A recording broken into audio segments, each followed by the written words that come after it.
దావీదు కీర్తన 29వ కీర్తన.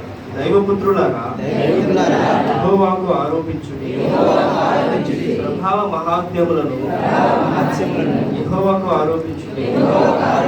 యెహోవా నామములకు చెందవలసిన ప్రభావమును ఆయనకు ఆరోపించుడి. ప్రతిష్ఠితములకు ఆభరణములను ధరించుకొని ఆయన ఎదుట సాగిలపడు.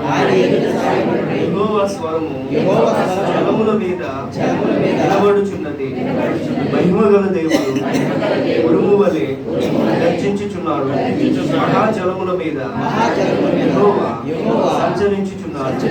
యెహోవా స్వరము బలమైనది. యెహోవా స్వరము ప్రభావము గలది. యెహోవా స్వరము దేవదారు వృక్షములను నిలుచును. యెహోవా లెబానోను దేవదారు వృక్షములను మొక్కలుగా విలుచును. దూడవలే అవి గంతులు వేయినట్లు ఆయన చేయును. లెబానోనును షిర్యోనును గురుపోతు పిల్లవలే గంతులు వేయినట్లు ఆయన చేయును. యెహోవా స్వరము అగ్ని జ్వాలలను ప్రజ్వలింపజేయుచున్నది. యెహోవా స్వరము అరణ్యమును కదలించును. యెహోవా ఆదేశు అరణ్యమును కదిలించును. యెహోవా స్వరము నేలను ఈన చేయును. అది ఆకులు రాల్చు. ఆయన ఆలయములో ఉన్నవన్నీ ఆయనకే ప్రభావము అనుచున్నవి. యెహోవా ఆలయ జలముల మీద ఆసీనుడాయి. యెహోవా నిత్యము రాజుగా ఆసీనుడై ఉన్నాడు. యెహోవా తన ప్రజలకు బలమును అనుగ్రహించు. యెహోవా తన ప్రజలకు సమాధానము కలుగజేసి వారిని ఆశీర్వదించు. దేవుడు తన పరిశుద్ధ కీర్తన దీవించుగాక. ఆమేన్. సమయంలో యొక్క మంచి అవకాశం ఇచ్చిన దేవునికి, ఆయన స్వరములో ఎంత గొప్ప శక్తి ఉందో, ఆయన స్వరములో ఎన్ని అద్భుతములు జరిగాయో. ఆయన స్వరం ఎటువంటిదంటే బలమైనది, ప్రభావము గలది. ఆయన స్వరము ఎటువంటి వృక్షమునైనా వెలుస్తుంది. ఆయన స్వరము అరణ్యమును కదిలిస్తుంది. అలాగే ఆయన స్వరము అగ్ని జ్వాలలను ప్రజ్వలింపు చేయుచున్నది. అటువంటి స్వరము మన దేవుని స్వరము. ఆ దేవుడు స్వరం ఎత్తి మాట్లాడుతున్నాడు మనతో. భయపడకు, నీతో ఉన్నాను. నువ్వు నమ్మితే నా మహిమను చూస్తావు. నువ్వు లోపలికి వచ్చినప్పుడు దీవింపబడతావు, బయటికి వెళ్ళినప్పుడు ఆశీర్వదింపబడతావు. నేను నీకు తోడై ఉన్నాను. నేను నీకు సహాయం చేయదేవున్నాను. నేను ధైర్యవంతుడను, నేను చూచువాడను, మాట్లాడువాడను, విలుచున్నవాడను, నువ్వు అడుగుతున్న ప్రతిదీ ఇస్తున్నవాడను. అయినా ఇంకెందుకు భయం? దేవుడే మన పక్షంలో ఉండి వ్యాజ్యమాడుతున్నప్పుడు మనకెందుకు ఈ యొక్క లోకానుసారమైన బాధ, ఈ లోకసారమైన నింద, ఈ లోకసారమైన అవమానం? కనుక ఈరోజు ఆరాధన చేద్దాం, హృదయపూర్వకంగా ఆరాధన చేద్దాం. ఆయన స్వరమును వినువారమై, ఆయన స్వరమును విని దాని పట్ల నడుచుకొని దాన్ని బట్టి మనము ఆలోచన చేసి ముందుకు కొనసాగిపోయేవారమై ఆరాధన చేద్దాం. మన రెండు చేతుల పైకెత్తి కలుగుకొని కొద్ది నిమిషంలో దేవుని యొక్క నామాన్ని మహిమపడతాం. ఆయన నామానికి వందనములు చెప్తాం, ఆయన స్తుతిద్దాం, ఆయనకు స్తోత్రములు చెప్తాం, ఆయనకి వందనములు చెప్తాం. ప్రతి ఒక్కరము కూడా పరిశుద్ధాత్ముడైన దేవుడు మన మధ్యలో ఉంటున్నారు. ఆయన మనందరితో కూడా మాట్లాడుకుంటున్నాడు. ఆయన మనందరినీ కూడా దర్శించబోతున్నాడు. ఆయన మనందరినీ తన కృపతో నింపబోతున్నాడు. తన కనికరం చూపించబోతున్నాడు.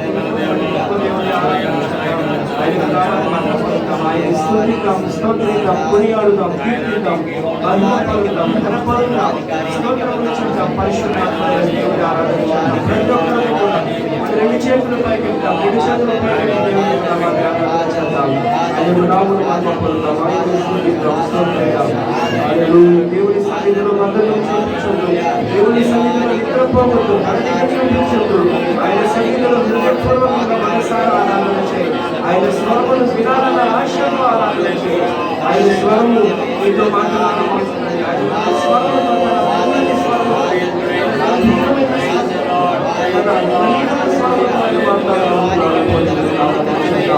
గొప్ప దేవుని ఆరాధన చేద్దాం. వేదములో నుండి ఆయన మనతో మాట్లాడుతున్నాడు.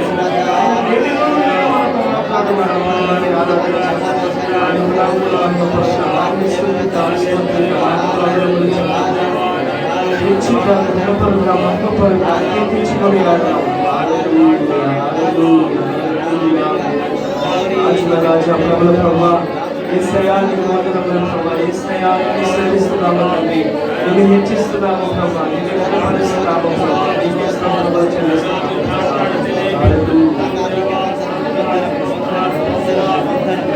అరువది సంవత్సరములు మా పితరుల నడిపిన దేవా, అరణ్య మార్గమైన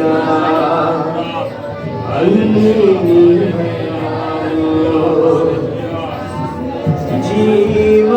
జీవాహారమై ఆకలి తీర్చావు, కదిలే మండవై దాహం తీర్చావు. యేసయ్యా యేసయ్యా యేసయ్యా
ప్రేమ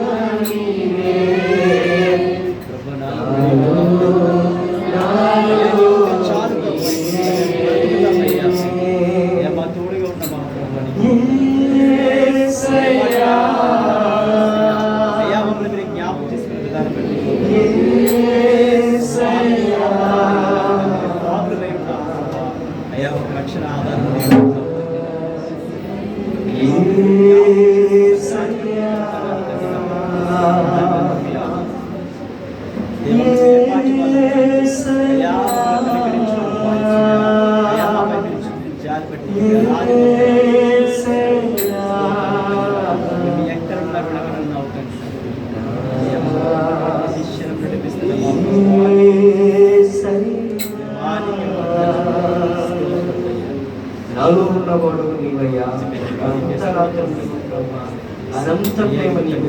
కన్నీటి బ్రతుకులో ఉన్నప్పుడు ఓదార్పుగా వచ్చిన, ఒంటరి బ్రతుకులో ఉన్నప్పుడు చెంతగా వచ్చిన, మా తోడు ఎవరూ లేదనుకున్నప్పుడు మా తోడుగా వచ్చిన, మా వారిని అందరినీ కోల్పోయినప్పుడు మాకు ఆదరణగా వచ్చిన ఎంత ప్రేమ నీది ప్రభా. తండ్రి, ఈ లోకంలో ఏమి నమ్మదగినది కాదు ప్రభా. ఇంకనూ మాకు కనిపించేది ఆకర్షణ అనుకుంటున్నామేమో, మాకు కనిపించినదే సమస్తం అనుకుంటున్నామేమో తండ్రి. నీ ప్రేమను అర్థం చేసుకోలేకపోతున్నామేమో ప్రభా. తండ్రి, పరిమితమైన నీతి కోసం తండ్రి అపరిమితమైన నిన్ను, శాశ్వతమైన నిన్ను నిర్లక్ష్యం పెడుతున్నామేమో తండ్రి. మమ్మలను ప్రభా క్షమించా. ఇకనైనా నీ ఆత్మతో నింపు, ఇకనైనా నీ ఆత్మ పూర్ణత మాకు కలిగించు ప్రభా. ఇకనైనా నువ్వు సరి అయిన రీతిగా నీ వాక్యం అర్థం చేసుకునే మంచి మనస్సును మాకు దయచేసి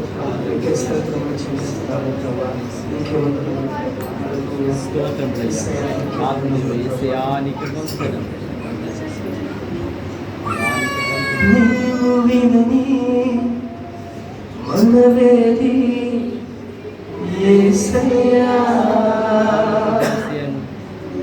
నీవు తీర్చని బాధయేది యేసయ్యా, నీవు వినని మనవేది యేసయ్యా, నీవు తీర్చని బాధయేది యేసయ్యా, నీవుంటే నా వెంట అది చాలయ్యా, నీవుంటే నా వెంట అది చాలయ్యా, నీవు లేని చోటే యేసయ్యా, నీరాని క్షణముండలేనయ్యా, నీవు చూడని స్థలమేది యేసయ్యా,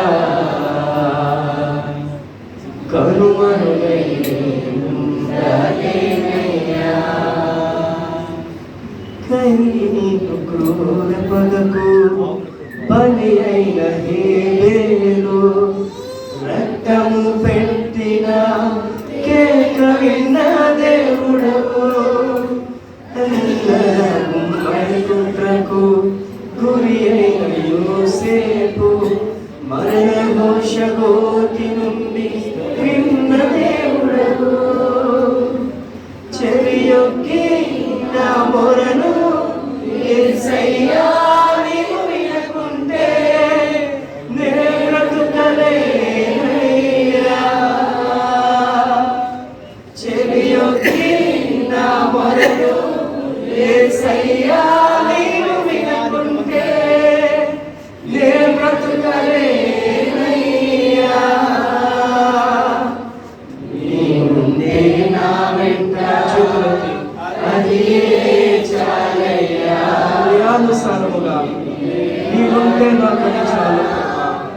లోకములో శ్రమలు ఏది శాశ్వతం కాదు ప్రభా. ఈ కష్టములు అనుకుంటున్నాను అది కూడా శాశ్వతం కాదు ప్రభా. ఈ బాధలు కన్నీరు అనుకుంటున్నాం అది కూడా శాశ్వతం కాదు ప్రభా. నీవు మాత్రమే శాశ్వతమైన దేవుడు, అది చాలయ్యా,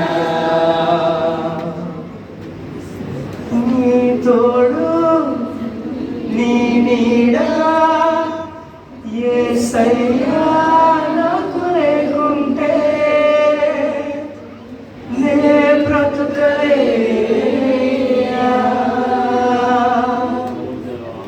చెవియొక్కి నా మొరను యేసయ్యా నీవు వినకుంటే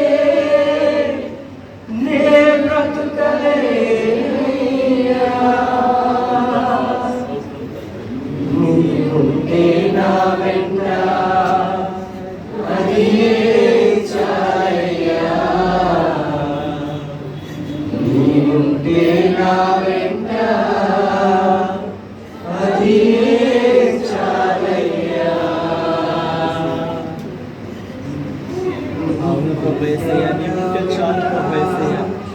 మేము బ్రతుకుతామయ్యా అయ్యా నువ్వు ఉంటే మాకు చాలు ప్రభు యేసయ్యా అయ్యా నువ్వు లేని బ్రతికేలేదయ్యా ప్రభు యేసయ్యా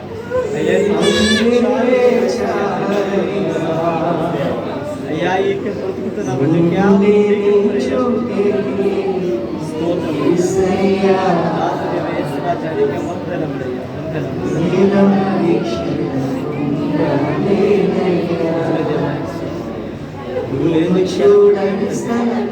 క్షణం బతకలేదు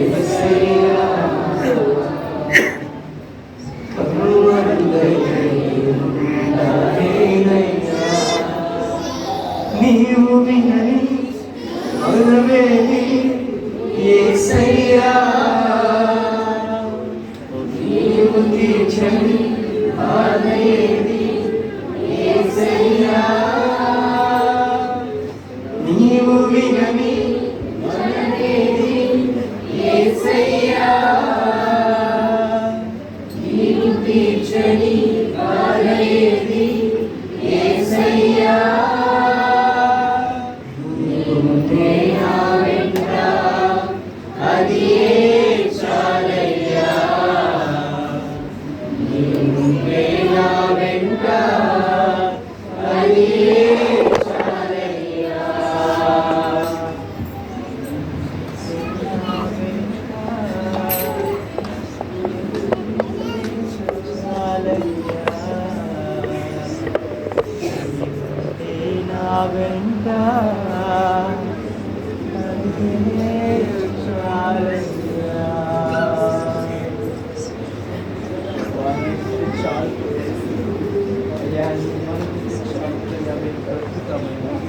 అయ్యా నీ చూపిస్తే చాలు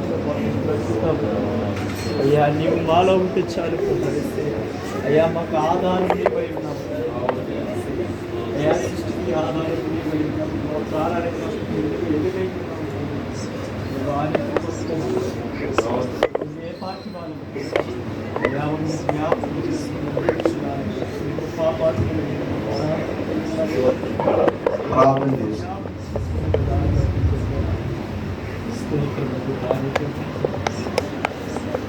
ప్రార్థించేద్దాం. మన మధ్య ఉన్న సైమన్ పీటర్ గారిని ప్రార్థన చేస్తాం.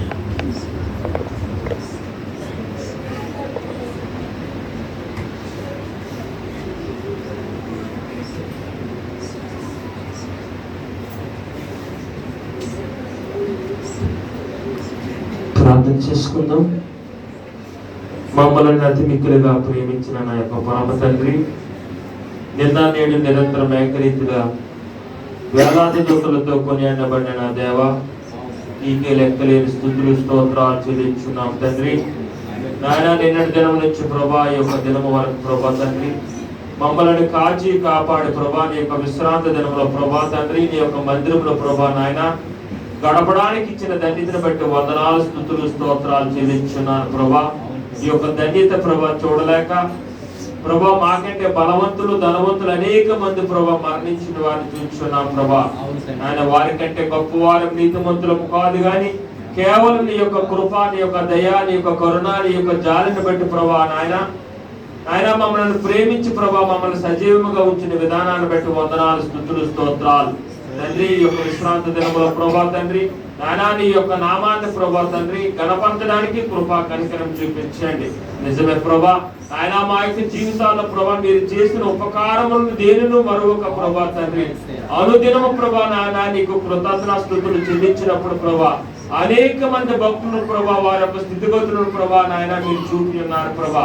అదే విధంగా ప్రభా మా యొక్క జీవితాల్లో ప్రభా మీరు చేసిన ఉపకారములను దేనిను మరొక ప్రభా తండ్రి నాయనా నీకు కృతజ్ఞతాస్తుతులు చెల్లించుతూ ప్రభా నాయనా నేను గణపరిచేవారుగా ప్రభా మమ్మల్ని తీర్చిదిద్దమని అడుగుతున్నాను ప్రభా. వాక్యం ద్వారా ప్రభా నీ యొక్క దైవజనం చేసి ప్రభా మీరు మాట్లాడండి ప్రభా. నాయనా ప్రతి హృదయంతో ప్రభా మీరు మాట్లాడండి ప్రభా. ప్రతి ఒక్కరిని ప్రభా మీరు తాకండి ప్రభా. నాయనా ప్రతి ఒక్కరితో నీ యొక్క పరిశుద్ధాత్మ చేత ప్రభా మీరు మాట్లాడండి ప్రభా. నాయనా నీ యొక్క దైవజనుడు ప్రభా తండ్రి మీరు అభిషేకించి నాయనా నీ యొక్క నాయన బలమున శక్తిని నాయన దించి ప్రభా నాయనా నీ యొక్క దైవజనుడి చేత ప్రభా మీరు మాట్లాడి ప్రభా తండ్రి. అలాగే ప్రభా తండ్రి ఆయన అభిషేక విషయంలో ప్రభా మీరు కార్యములు జరిగించినందుకు నీకే స్తుతులు స్తోత్రాలు ప్రభా. యొక్క ఈ యొక్క విశ్రాంతి దినంలో ప్రభా మా యొక్క మధ్యలో ఉంటాడు ప్రభా తండ్రి. నాయనా ఇంకా తండ్రి ఈ యొక్క స్టడీ విషయంలో వెలుచుండగా ప్రభా తండ్రి ఆమె లేని ప్రభా కొరతను ప్రభా నాయనా మీరు ప్రభా లేకుండా ప్రభా తండ్రి యొక్క నాయన మీరు మాలో ఉండి ప్రభా మీరు మాట్లాడమని అడుగుతున్నారు. ఆయన యొక్క బిడ్డ నాయన ప్రతి విషయంలో ప్రభా నాయన ఏ భయం ఏమి లేకుండా నా యొక్క దేవుడు నాకుండగా నాకు ఎందుకు భయం అని ప్రభా తండ్రి ఆ యొక్క నీ యొక్క విశ్వాసంతో ప్రభా నాయన ముందుకు సాగడానికి ప్రభా కనికరం చూపించమని అడుగుతున్నాను. అలాగే సంఘ బిడ్డలందరూ ప్రభా జ్ఞాపకం చేసుకొని నాయన నీ యొక్క దైవజనులు ప్రభా తండ్రి వాక్యాన్ని ప్రభా నాయన వివరించడానికి కృపా కనికరం చూపించమని అడుగుతున్నాను. చెప్పిన వాక్యం ప్రకారం ప్రభా మా యొక్క జీవితాలను సరిచేసుకుంటూ నాయన మాలో ప్రభా తండ్రి నాయన నీకు అంగీకారం లేని విషయాలు ఉంటే ప్రభా తండ్రి వాటిని తొలగించుకొని ప్రభా నాయన అనేక మందికి ప్రభా మాదిరికరముగా బ్రతుకు జీవితంలో మాకు దయచేయమని త్వరగా రానని యేసునామములో అడిగి చిన్న ప్రార్థన సమర్పించున్నాం తండ్రి. ఆమేన్. క్రీస్తుకు ముద్దు బిడ్డలారా నా బంగారు తల్లులారా, క్రీస్తుకు ముద్దు బిడ్డలారా నా బంగారు సోదరులారా, క్రీస్తుకు ముద్దు బిడ్డలారా నా బంగారు తల్లులారా, క్రీస్తుకు ముద్దు బిడ్డలారా నా బంగారు సోదరులారా, బాగున్నారా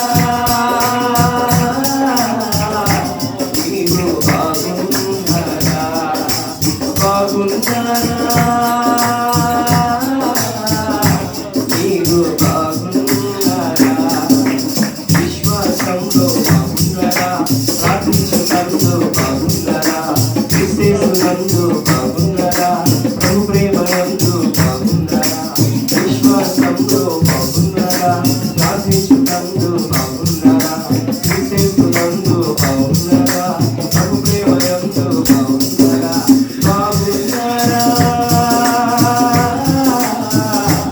మీరు బాగున్నారా, బాగున్నారా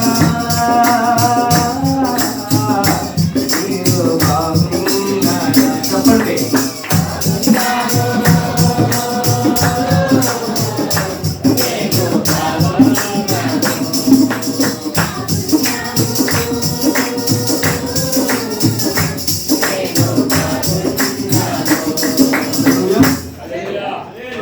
బాగున్నాము అని పాటలో చెప్పడానికి కూడా నోరు రావట్లేదండి. ఏ ధ్యానంలో ఉన్నారో తెలియదు, ఎక్కడెక్కడ చదువుతున్నారో తెలియదు. చాలా బాగాలేదు, అది నిజంగానే బాగాలేదు. అలా దేవుడు మిమ్మల్ని స్వస్థపరిచినాక చెప్పిన ప్రతి ఒక్కరిని దేవుడు ఇంకా మంచి ఆరోగ్యం ఇచ్చినాక. సో ఈ సమయంలో మనం చిన్న ప్రార్థన చేసుకుని వాక్యంలోకి వెళ్ళిపోదాం. చిన్న చిన్న పిల్లల్ని కంట్రోల్లో పెట్టండి, గొడవ పడనిపోతూ అరవనిపోతూ వాక్యంలోనికి వెళ్తున్నారు కనుక ప్రతి ఒక్కరు క్రమశిక్షణగా ఉండండి. ఇక్కడ ఎంతమంది ఉన్నారో అందరూ, ఇక్కడ ఎంతమంది ఉన్నారో అందరూ కూడా ఇక్కడే కూర్చొని ఉండండి. ఎవ్వరూ మధ్యలో లేవద్దు. లేస్తాను మధ్యలో బయటికి వెళ్ళిపోతానంటే దయచేసి ఇప్పుడే బయటికి వెళ్ళి మీ పనులు చూసుకొని ట్రైన్ అయ్యో. మరి ఈరోజు చాలా సంతోషంగా చాలా దుఃఖంగా కూడా ఉన్నట్టున్నారు చాలామంది. ఓకే, ఏది ఏమైనా నాకు అబ్రహాం గుర్తొచ్చాడు. తన ఒక్కగానొక్క కొడుకును బలివ్వడానికి ఇచ్చేశాడు కదా, నువ్వెందుకు కొన్ని సంవత్సరాలు ఇవ్వడానికి భయపడిపోతున్నావు అన్నట్టు హృదయంలో మళ్ళా ఏదేదో తలంపులు వచ్చాయనుకోండి. ఏదేమైనా నెక్స్ట్ సండే నుండి మన సంఘం అంతా అభిషేకులు అయిపోవాలా. హల్లెలూయా. అంతే, నేను ఎక్కడికి వెళ్ళినా అభిషేక్ నాతో వచ్చేవాడు కదా. నెక్స్ట్ సండే నుండి నేను ఎవరిని పిలిస్తే వాళ్ళు వచ్చేయాలి అంతే. మీరు డ్యూటీకి సెలవే పెట్టుకుంటారో ఏం చేస్తారో నాకు తెలియదు. ఎప్పుడు ఎవరు అవసరం అనుకుంటే వాళ్ళకి ఫోన్ చేసి రేపు పార్వపురం వెళ్దామంటే వచ్చేయాలి. ఇంక అంతే. నాకు అవ్వదు, నాకు రావడానికి వీల్లేదు అన్న మాట రాకూడదు.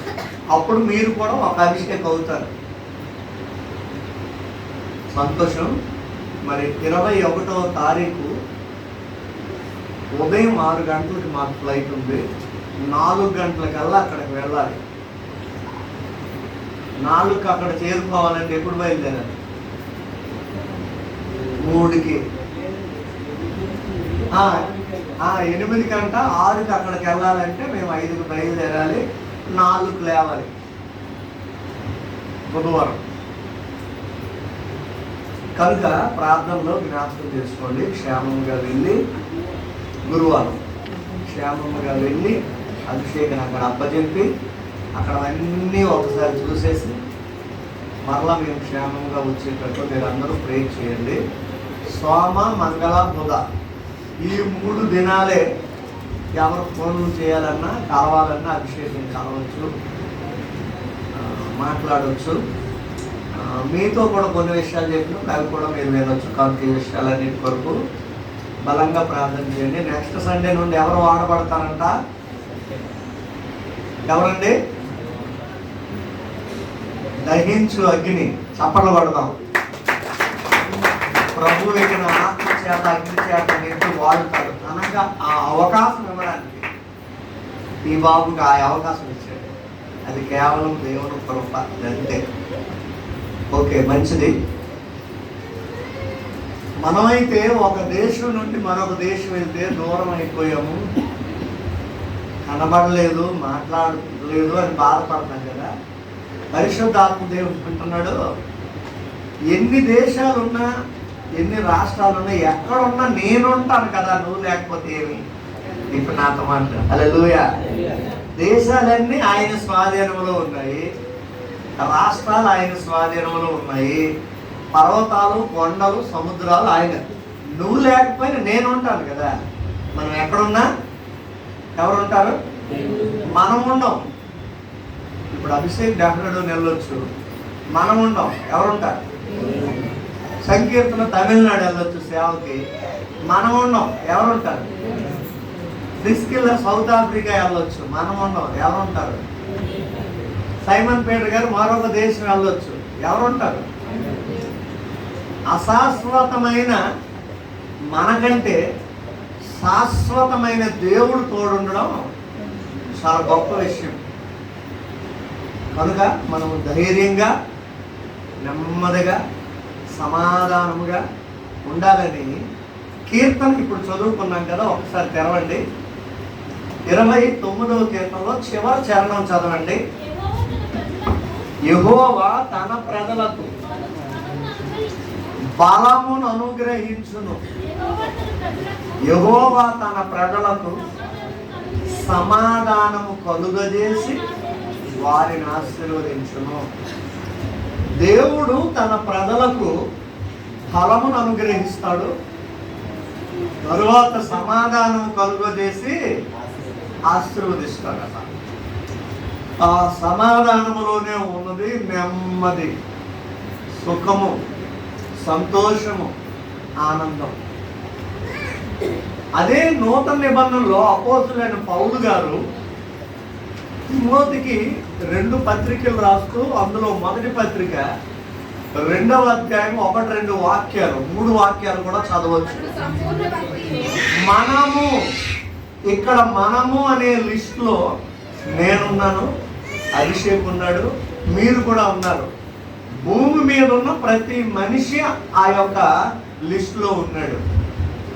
ఇదిగో ఇక్కడ ఒక కట్ట ఉంది, ఇందులో ప్రతి కవర్ కూడా ఉంది. నేను అంటే అది బయటకు వచ్చింది. ఇవన్నీ ఇందులో ఉన్నాయండి, ఇందులోనే ఉన్నాయి, కవర్లోనే ఉన్నాయి. అలాగే మనము ఇప్పుడు పర్సనల్గా చదవండి. నేను సంపూర్ణ భక్తి, మాన్యత కలిగి, ఎలాగండి? నెమ్మదిగాను సుఖముగాను బ్రతకాలంటే. చూడండి, ప్రతి ఒక్కరికి ఇదే అవసరం కదా. నెమ్మది, సుఖం ఉంటే చాలండి. నా మనస్సులో నెమ్మది ఉండి, నా శరీరానికి సుఖం ఉంటే చాలండి. ఆ మాత్రం. మరి నాకు ఏమొద్దు. కొంతమంది ప్రభు వెండి బంగారాలు వద్దునైనా, ధన ధాన్యాలు వద్దు ప్రభు, నా హృదయంలో నెమ్మది ఉండి నా ఒంట్లో సుఖం ఉంటే చాలు నాయన. భార్య పిల్లలు అందరూ సుఖంగా క్షేమంగా ఉంటే నా జీవితం చాలు అనుకుంటాను. అయితే నెమ్మదిగా సుఖముగాను బ్రతుకు నిమిత్తం బ్రతకాలి అంటే, చూడండి, అలా ఉండాలంటే ఏం చేయాలంటే, అన్నిటికంటే ముఖ్యముగా, అన్నిటికంటే ముఖ్యము మన జీవితంలో చాలా ఇంపార్టెంట్ ఉన్నాయి, కానీ వాటన్నిటికంటే ముఖ్యం పిల్లలు పుట్టారు చదివించాలి, ముఖ్యమే. పెద్దోళ్ళు అవ్వాలి, ముఖ్యమే. వారు ఉద్యోగస్తులు అవ్వాలి, ముఖ్యమే. వారికి పెళ్ళిళ్ళు అవ్వాలి, అది ముఖ్యమే. ఇల్లు కట్టాలి, అది ముఖ్యమే. వాళ్ళకి పిల్లలు పుట్టాలి, అది ముఖ్యమే. తృప్తిగా తిండి ఉండాలి, అది ముఖ్యమే. ఉండడానికి ఇల్లు ఉండాలి, అది ముఖ్యమే. కట్టుకోవడానికి బట్టలు ఉండాలి, అది ముఖ్యమే. పని చేయడానికి ఆరోగ్యం ఉండాలి, ఇవన్నీ ముఖ్యమే. కానీ వీటన్నిటికంటే ముఖ్యమైనది అక్కడ చెప్పాడు, ముఖ్యముగా మనుషులందరి కొరకు, రాజుల కొరకు, అధికారులందరి కొరకు. చూడండి, మనుషులందరి కొరకు, రాజుల కొరకు, అధికారుల అందరి కొరకు. అధికారులు ఎందరూ ఉన్నారు? కొంతమంది అధికారులు చెప్పండి. కలెక్టర్లు, ఎంఆర్ఓలు, ఎంపీడీలు, ఇంకా ఎమ్మెల్యేలు, మామూలుగా జడ్పీటీసీలు, సర్పంచులు, కార్పొరేటర్లు, అనధికారులు, అధికారులు ఉన్నారు. సబ్ కలెక్టర్లు, డిఎస్పీలు, రాష్ట్రపతులు, గవర్నర్లు, పంచాయతీరాజ్ వారు, ముఖ్యమంత్రులు, ప్రధానమంత్రులు, హోంశాఖ మంత్రులు, వ్యవసాయ శాఖ మంత్రులు, విద్యాశాఖ మంత్రులు, బోర్డని శాఖలు. ఈ అధికారులు అందరి కొరకు, రాజుల కొరకు, మనుష్యులందరి కొరకు ఏం చేయాలంట? విజ్ఞాపనలు, ప్రార్థనలు, యాచనలు, కృతజ్ఞతాస్తుతులు చెల్లించాలంటండి వీరందరి కొరకు. మరి వీరందరి కొరకు చెల్లిస్తే మనకు వచ్చేది ఏముందంటే నెమ్మదిగా సుఖంగా బ్రతకగలరట. హల్లెలూయా. చాలా మందికి నెమ్మది లేదు, సుఖము లేదు. ఎందుకంటే నువ్వు ఈ పని చేయలేదు, నీ కొరకు బ్రతుకుతున్నావు నువ్వు, అందుకే నీకు నెమ్మది లేదు. నీ ఇంటి వారి కొరకు బ్రతుకుతున్నావు నువ్వు, అందుకే నీకు సుఖం లేదు. నీకు నెమ్మది కావాలంటే, సుఖము కావాలంటే, నీ కుటుంబం నెమ్మది పొందాలంటే, లేదు నీ సంఘము నెమ్మది పొందాలి అంటే ముఖ్యంగా ఈ పని చేయాలంట. ఏంటంటే అందరి కొరకు ప్రార్థనలు, విజ్ఞాపనలు, యాచనలు, కృతజ్ఞతాస్తుతులు చెల్లించాలి. ఇది చేస్తే అప్పుడు మీకు నెమ్మది. మీ ఒక్కరికే కాదండి ఆ నెమ్మది, ఎవరెవరికి? మీ ఇంటి వారికి నెమ్మది, మీ ఈది వారికి నెమ్మది, మీ ఊరు వారికి కూడా నెమ్మది, మీ దేశానికే నెమ్మది, మీ రాష్ట్రానికే నెమ్మది వచ్చేస్తుంది నువ్వు ఈ పని చేస్తే. అలాగే మన జీవితంలో నెమ్మది పొందాలి అంటే, బ్రతుకు సాఫీగా ఉండాలంటే, సంతోషంగా ఉండాలంటే, సమాధానంగా ఉండాలంటే ముఖ్యముగా మొదట చేయవలసింది ఏంటి? ప్రార్థనలు. అది మెయిన్, ముందు ఉండవలసింది అదే. ఎవరి జీవితంలో ప్రార్థన ఉంటుందో వారికి మొట్టమొదట నెమ్మది ఉంటుంది. ఎందుకు? ప్రార్థన అనగా దేవుడితో మాట్లాడుతున్నారు. అప్పుడు దేవుడు ఏం చేస్తాడంటే వాళ్ళతో ఏం చేస్తాడు? దేవుడు మాట్లాడతాడు. అందుకని వాళ్ళకి నెమ్మది. అమ్మయ్యా, దేవుడు నాతో మాట్లాడాడు, ధైర్యం వచ్చేస్తుంది. అమ్మయ్య, దేవుడు నాకు వాగ్దానం చేశాడు, ధైర్యం వచ్చేస్తుంది. అమ్మయ్య, దేవుడు నాకు తోడుగా ఉన్నాడు, ధైర్యం వచ్చేస్తుంది. ఇక అక్కడ నుండి వాళ్ళ హృదయంలో నెమ్మది, సుఖము, సంతోషం. ఎవరున్నా లేకపోయినా పర్లేదు, నువ్వు ఉన్నావు అన్న ధైర్యం వచ్చేస్తుంది. అందుకని ప్రార్థన. ఎంతమంది ప్రార్థన చేస్తున్నారు? అందరూ ప్రార్థన చేస్తున్నారా? ఎప్పుడు ఇక్కడ నుండి ప్రార్థన చేస్తున్న ప్రతి ఒక్కరూ మందిరంలో కనబడవలసిందే, మందిరంలోకి వచ్చి ప్రార్థన చేయవలసిందే.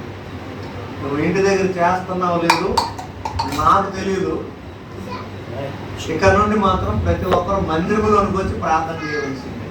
అప్పుడు నువ్వు ప్రార్థన చేస్తున్నావు నేను నమ్ముతాను, దేవుడు కూడా ఇష్టపడతాడు. ఎక్కడో ఉండి ప్రార్థన చేస్తున్నాను కుదరదు, మందిరంలోకి వచ్చే ప్రార్థన చేయాలి. బయట మీద ప్రార్థన చేసుకొని వెళ్ళిపోతున్నానండి, మందు షాప్కి వెళ్ళి ప్రార్థన చేసుకొని యేసు రక్షణ చేయమని చెప్పి తాగేస్తున్నామని చెప్పి కుదరదు. కాలేజీకి వెళ్ళినా ప్రార్థన చేసుకున్నాం, అలాంటి కుదరదు. ఖచ్చితంగా మందిరంలోనికి వచ్చే ప్రార్థన చేయాలి. ఇక్కడ నుండి అందరూ ఒకే చోట కూడి ప్రార్థన చేయాలి. అంటే అది చేస్తేనే, అదే ముఖ్యమైనది. ముందు అది చేస్తేనే నీ బ్రతుకులో నెమ్మది కలుగుతుంది, నీ బ్రతుకు సుఖం కలుగుతుంది, నీకు మనశ్శాంతి ప్రశాంతత లేకపోతే ఉండదు. అది మాత్రం గమనించండి. అయితే ఒకటి ప్రార్థన చేయాలి నెమ్మది కావాలి అంటే. ఇంకా నెమ్మది కావాలంటే నా ఒక్కడే కాదు, నా ఇంటి వారు, నా దేశము, నా రాజ్యం కూడా నెమ్మది కలగాలని ఒక రాజు గారు బ్రతుకులో జరిగిన కార్యాలు, ఆయన చేసిన కొన్ని విషయాలు మీకు ఈరోజు చెప్పాలని ఆశపడుతున్నాను. దినవృత్తాంతంలో 2వ గ్రంథంలో పోతాం.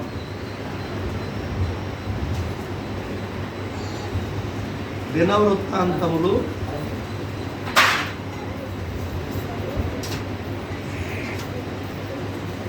2వ గ్రంథంలోనికి రండి. అందరూ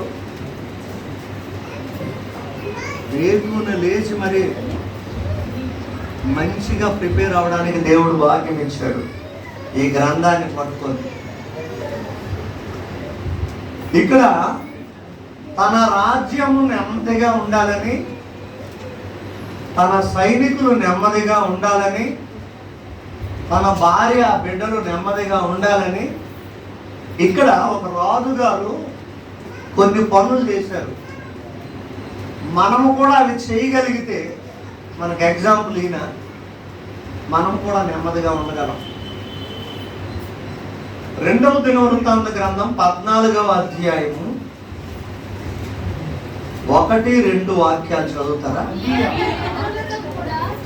అబీయా తన పితరులతో కూడా నిద్రింపగా జనులు అతనిని దావీదు పట్టణమందు పాతి పెట్టిరి.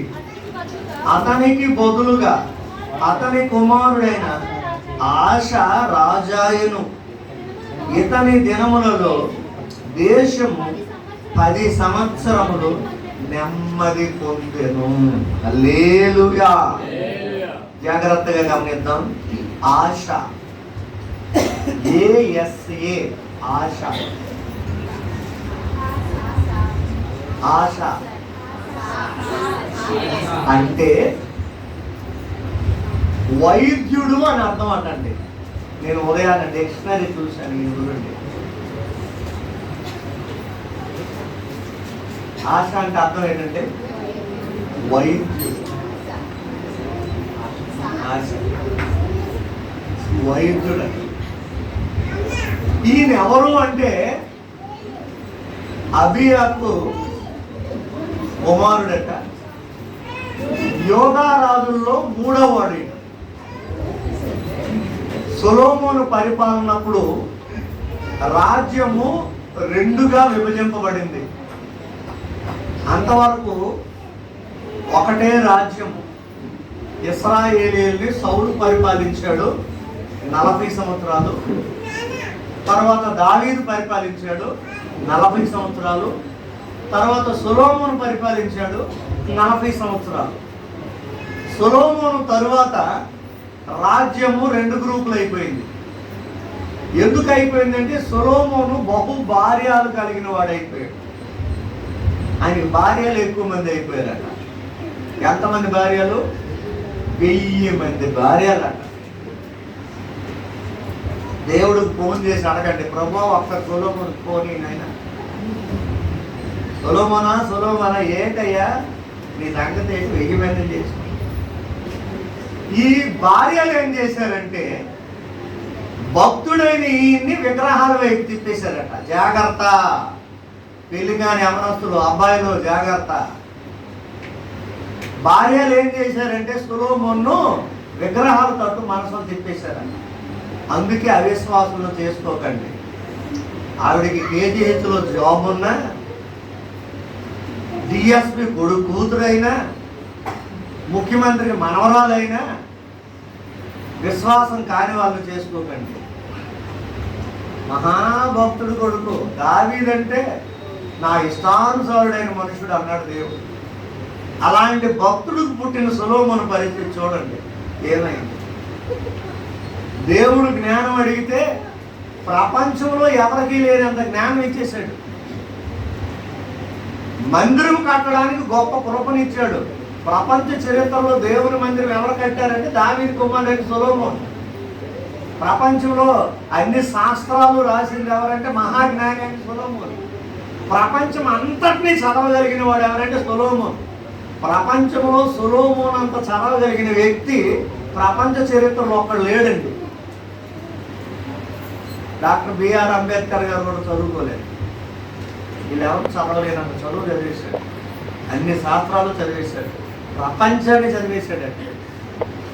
అంత మహానుభావుడు కూడా భార్యలను బట్టి ఏమయ్యాడట, విగ్రహాల వైపు తిప్పేశాడట. దయచేసి విగ్రహాల వైపు తిప్పిన భార్య ఎంత అందమైంది అయినా చేసుకోవద్దు. ఆయన బతిమలాడుతూ మనం చేసుకోకండి. అమ్మాయిలు మీరు కూడా అంత పెళ్లిగానే వద్దు. ఎంత పెద్ద జాబులు ఉన్నా వద్దు, ఎంత డాబుగాళ్ళు అయినా వద్దు. విశ్వాసని విగ్రహాల వైపు తిప్పేశాడు. ఇక విగ్రహానికి బలిపీఠాలు కట్టడము, విగ్రహాల దగ్గర నమస్కారాలు చేయడం ఈ పనిలో పడ్డాడు. ఇప్పుడు ఎక్కడైతే విగ్రహారాధన వస్తుందో డిస్టర్బెన్స్ వస్తుంది, గొడవలు వస్తాయి, అల్లర్లు వస్తాయి. వాస్తవానికి ఈ విగ్రహారాధన ఎప్పుడు ప్రారంభమవుతుందో ఏం జరుగుతుందో తెలుసా? త్రాగుడు వస్తుంది, రెండవదిగా వ్యభిచారం వస్తుంది, మూడవదిగా దొంగతనం వస్తుంది. మొట్టమొదటి మన ఇశ్రాయేలీలు స్టార్ట్ చేశారు అదే. మోషే కొండెక్కాడు, 40 రోజులు అయింది, ఎప్పటికి రాడు. వీళ్ళందరూ రండి దేవుడు పిలుస్తున్నాడు కొండ ఎక్కుదామంటే మేము రాలేము, మేము అపవిత్రులము, దాన్ని ముడితే చచ్చిపోతాం, నువ్వు ఒక్కడ వెళ్ళు, నువ్వు మంచివాడు, నువ్వే వెళ్ళు. ఆయన ఏం చెప్తాడో వచ్చి మాకు చెప్పాను నేను. ఆయన వెళ్ళాడు, 40 రాత్రి పగలు అక్కడ ఉండిపోయాడు. ఇంకా మోషే మరి ఇంకా రాలేదు, మరి రాడు. ఏదో చిన్న మిస్టేక్ ఉంటుంది మోషేలో, దహించగిరి కదా ఆల్రెడీ కాల్చి పారేసి ఉంటాడు దేవుడు. ఇంకా మోషే లేదు, ఇక దేవుడు మనము దేవుడిని ఎలాగ చేర్చుకోలేము. మోషే ఉండేవాడు కాబట్టి మనం దేవుడికి, పాస్టర్ గారు ఉండేవారు కాబట్టి ఇక్కడ సంఘస్థులు అందరూ ఉండేవారండి. ఇప్పుడు ఈ ఏరియాలో పాస్టర్ లేడు, ఎవరి మటుకాలు ఏమైపోతారో నచ్చినట్టు మారిపోతారు. చూసారా సేవకులు లేకపోతే ఎంత ప్రమాదమో. ఆయన ఎనగలేడు, అలాగని మనం దేవుడి దగ్గరికి వెళ్ళి కాలిపోతాం, చచ్చిపోతాం, బూడిదైపోతాం. అయితే ఏం చేసుకుందామంటే కొంతమంది పెద్దలందరూ వచ్చేసి అహరోన్ దగ్గరికి వచ్చేసి, మోషే అన్నయ్య అహరోన్ ఉన్నాడు కదా, బాబు ఇప్పుడు ఏం చేద్దాం, మనకు దేవుడు కావాలి, దేవుడు లేడు, ఏం చేద్దాం అంటే మరి ఏం చేద్దామంటే దేవుడు తల్లి లాంటి వాడు కదా. తల్లి లాంటి ప్రేమల్లో దూడ చాలా విలువైనది. ఆవు దూడ బియ్యం మీద ఉంది, ఆవు దూడ. కనుక మనం ఒక దూడను చేసుకుందాం, అది మన తల్లి, దేవుడు తల్లి, మనం పిల్లలు దూడను. ఎలా చేసుకుంటామంటే బోల్డంత బంగారం పట్టుకొచ్చేసాం కదా, ఎక్కడి నుంచి తెచ్చారు? ఐగుప్తు నుండి. బంగారం మొత్తం తీయండి, పెద్ద దూడను చేద్దామని కొన్ని 100 కేజీలు బంగారంతో దూడను తయారు చేసేసారండి. మరి ఇప్పుడు దూడను చేసేసాం, దేవుడైతే అక్కడ ఉన్నాడు, మనం అక్కడికి ఎలాగా చేరుకోలేము. ఆయన పరిశుద్ధుడు మన దగ్గరికి రాడు, ఈయనే మన దేవుడు. ఎవరు? దూడ. మీరు ఎప్పుడైనా శుక్రవారం మార్కెట్కి లోపలికి వెళ్తారా? కొరమనపల్లి వెళ్ళి అటువంటి లోపలికి వెళ్ళండి, అక్కడ ఒక దూడ బొమ్మ ఉంటుంది, చూసారా? ఇశ్రాయేలు చేసింది అదే. అక్కడికి వెళ్ళిన వాళ్ళకి చెప్పండి, ఇది ఇశ్రాయేలు చేసింది ఈ దూడ, మీకు తెలియకపోతే సరే శుక్రవారం రండి, నేను దగ్గరుండి చూపెడతాను. అదే చేశాను. మరి దేవుడిని చేసేసాం, సైలెంట్గా ఉంటే ఎలాగండి దేవుడి దగ్గర? అయితే మరి ఏం చేయాలా? మరి దేవుడి దగ్గర పాటలు పాడవద్దా, డ్యాన్స్ అయ్యొద్దా అంటే కొంతమంది కుర్రోళ్ళు ఉత్తినే పాటలు ఎలాగొస్తాయి, ఉత్తినే డ్యాన్స్లు ఎలాగొస్తాయి. అయితే ఏం చేయాలా? మందులు తాగినాం రండి, మందు తాగారు. మందు ఎప్పుడైతే తాగారో ఇక డ్యాన్సులు వేయడం మొదలెట్టారు. డ్యాన్సులు ఎప్పుడైతే మొదలెట్టి గెంతుకున్నారో ఇంకా ఆడవాళ్ళ మీద మగవాళ్ళు, మగవాళ్ళ మీద ఆడవాళ్ళు పడుతున్నారు. ఇంకా వాళ్ళ మీద వాళ్ళు పడుతుంటే కూరుకుంటారా? ఇక పాపం చేసుకున్నారంటే పర్లేదు అని దేవుడి ముందే పాపం చేసుకోండి. ఎందుకంటే విగ్రహం కదా, దూడ కదా. ఒరే కేకలు వేయకండిరా అని చెప్పదు, తప్పు చేస్తున్నారా అని చెప్పదు, గెంతకండిరా అని చెప్పదు. ఇవన్నీ సైతాన్ గారు ఎందుకు పెట్టాడు అనుకుంటున్నారు విగ్రహారాధన? పాపం చేయాలని, అది చేయాలంటే తాగాలని, తాగిన తర్వాత గొడవలు అవ్వాలని, ఇదంతా అదండి కారణం. అందుకు విగ్రహారాధనను బైబిల్లో వ్యభిచారంతో పోల్చలు చేశాడు. విగ్రహారాధన ఎటువంటిదంటే, నీ భర్త నీ దగ్గర ఉంటుండగా ఎవరో ఒక వ్యక్తి వచ్చినప్పుడు నీ భర్త ఏడమ్మా అంటే నీ భర్తను వదిలిపెట్టి ఇంకొక వ్యక్తిని చూపెడితే అప్పుడు నువ్వెవరవి? భర్త ఇక్కడ ఉన్నాడు, ఆయన్ని విడిచిపెట్టి మీ ఆయన ఏంటంటే మరొక వ్యక్తిని చూపెట్టావు అంటే నిన్నేమనుకోవాలా? వ్యభిచారి. అలాగే సృష్టించిన సృష్టికర్త దేవుడు ఉంటుండగా ఆయన కాకుండా ఆయన స్థానంలో ఏ రూపం చేసుకున్నా, విగ్రహం చేసుకున్నా, అది చెక్క బొమ్మ అయినా, రాతి బొమ్మ అయినా, వెండి బొమ్మ అయినా, బంగారు బొమ్మ అయినా నువ్వు చేసుకుంటే అది ఆత్మ సంబంధమైన వ్యభిచారము అని అర్థం. అందుకే దేవునికి ఎక్కువ కోపం పుట్టించేది ఏంటంటే విగ్రహారాధన. అందుకే పర్టిక్యులర్గా చెప్పించాడు విగ్రహారాధన చేయకూడదు. అందుకే మనకు విగ్రహాలు వద్దు. చెవులీలు, ముక్కులీలు, కాలులీలు, నడుములీలు మనకి ఎందుకంటే వద్దు, అవి విగ్రహాలకు సంబంధించింది కాబట్టి మనకు వద్దనేసాడు. ఒరిజినల్ క్రిస్టియన్స్ అయితే అవి పెట్టుకోరు, సగం సగం క్రైస్తవులు అయితే ఆడు సగం ఇటు సగం అంటారు. ఆ వద్దనేసాడు అంతే. వాటి రూపము చేసుకోకూడదు, సాగిలు పడకూడదు. వాటి రూపము ఇప్పుడు నువ్వు ముక్కుపల్లి చేసుకుంటే ఆ నక్షత్రం లాంటి ముక్కుపల్లి పెట్టమ్మా అంటే అదొక రూపం వచ్చేసింది. నువ్వు మెడలో బంగారు సిలువు పెట్టుకోవాలంటే ఆ సిలువు లాంటిది అదొక రూపం వచ్చేసింది. రకరకాలైన మాట. అందుకే పూర్తిగా నిషేధించేశాడు. అసలు విగ్రహానికి ఆరాధనే వద్దన్నోడు విగ్రహం నాకు తయారైతే ఒప్పుకుంటాడండి. కొంతమంది స్త్రీలకి ఇప్పటికి ఇంకా బుర్రకెక్కడంలా అసలు విగ్రహ ఆరాధనే వ్యభిచారం అన్నాడు. మరి అలాంటిది విగ్రహ సంబంధమైన ఏ విలువ జరిగితే ఒప్పుకుంటాడా? ఆయన ఒప్పుకోకపోయినా బాగుంటుంది అంతే. నేను డబ్బు గల దాన్ని నేను చూపించాలంటే బంగారం చేయను ఉంటుంది మేడలో.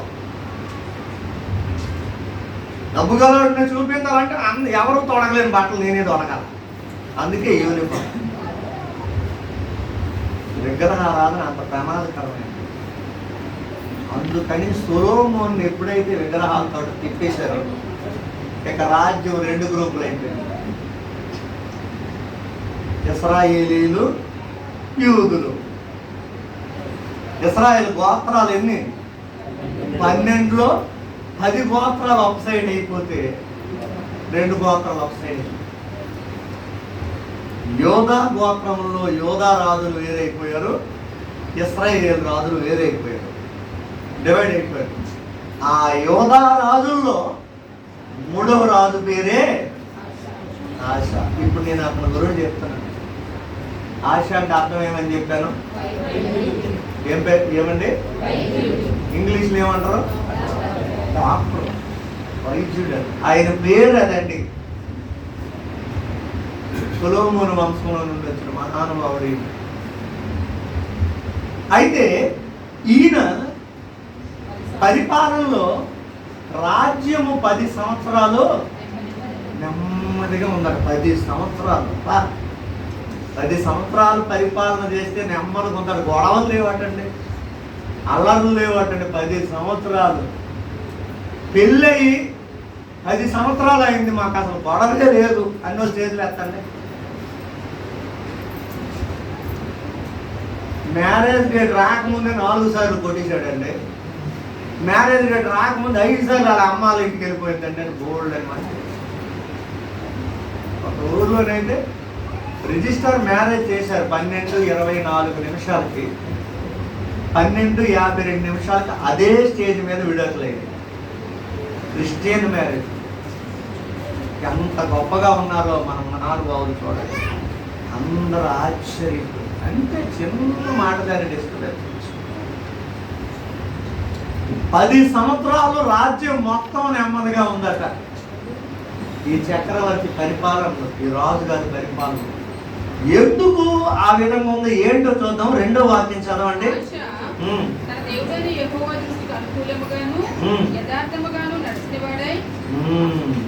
అందుకండి మొదటి కారణం.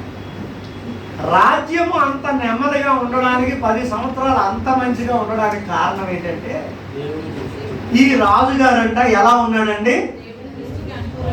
దేవుని దృష్టికి అనుకూలంగా ఉన్నాడు, యథార్థంగా ఉన్నాడు. మనం ఏంటి చేస్తాం? భార్యకు అనుకూలంగా భర్త ఉంటాడు, భర్తకు అనుకూలంగా భార్య ఉంటాడు. మంచిదే ఉండొచ్చు, కానీ వీరందరికంటే మెయిన్ దేవునికి అనుకూలంగా నువ్వు ఉండాలి. నువ్వు దేవునికి అనుకూలంగా ఉన్నావా? ఒక ప్రార్థన అంటే మనకు అనుకూలంగా మారుతాం. ఎందుకు రాలేదండి? వర్షం వచ్చిందండి, అనుకూలం లేదండి. ఛార్జీలు లేవండి, అనుకూలం లేదండి. ప్రయాణం వెళ్ళవలసి వచ్చిందండి, అనుకూలం లేదండి. అంటే మనకు అనుకూలంగా ఉన్నట్టు మనం ఉంటాం, అందుకు సమయానుకూలంగా నచ్చినట్టు ప్రవర్తిస్తాం. కానీ ఈయన దేవునికి అనుకూలుడై ఉన్నాడంటే ఈయనలో ఉన్న లక్షణం. నువ్వెవరికి అనుకూలం? కొంతమంది మనుషులు మెప్పు పొందాలని మనుషుల దగ్గర అనుకూలంగా ఉంటారు, అలా ఉంటే కానీ వాళ్ళ దగ్గరికి రాదు. మనుషుల దగ్గర విధేయత నటించేస్తారు, మనుషుల్ని పొగిడేస్తారు, మనుషుల్ని ముఖస్తుతి చేసేస్తారు, వాళ్ళ దగ్గర ఏది రావాలో తీసుకుని వెళ్ళిపోతారు. ఇంకొక సందర్భం వస్తుంది, అలాగే చేస్తారు. ఇంకొక సందర్భం వస్తుంది, అది ఇవ్వడం రివర్స్ అయిపోతారు అంతే. అదేంటి అప్పుడు అలా పోడేవు కానీ అది అనుకున్నాను కానీ అమ్మో చాలా ప్రమాదం. నువ్వు ఎప్పుడైనా మాట్లాడడం చేయకపోతే మనుషులు తాలూకు లక్షణాలు ఎదుర్కొంటాయి. ఈయన దేవునికి అనుకూలంగా ఉన్నాడట. ఇంకా ఎలా ఉన్నాడండి? దేవుని దగ్గర యథార్థం. దేవుడి దగ్గర ఎప్పుడు కూడా యథార్థంగా ఉండాలండి, నటించుకో. దేవుడి దగ్గర ఎప్పుడు నటించుకో. మనుషుల దగ్గర నటించు, వాళ్ళొక సీరియాలో సినిమా తీసి నీకు డబ్బులు ఇస్తారు బాగుంటే. నటించడం దేవుని దగ్గర పనికిరాదు, అది వేషధారణ. ఈయనైతే యథార్థంగా ఉన్నాడు దేవుని దగ్గర. నువ్వు యథార్థంగా ఉన్నంతే. తప్పు చేసినా ఒప్పు చేసినా యథార్థంగా ఉండు. తప్పు చేశానంటే తప్పు చేశానని ఒప్పుకో, ఒప్పు చేస్తే ఒప్పు చేశానని ఒప్పుకో. ఎందుకంటే యథార్థవంతులు ఆయన ముఖ దర్శనం చేసేదారని వాక్యం. యథార్థంగా ఉన్నవారికి ఆయన మేలు చేయక మానడు అని ఉంది.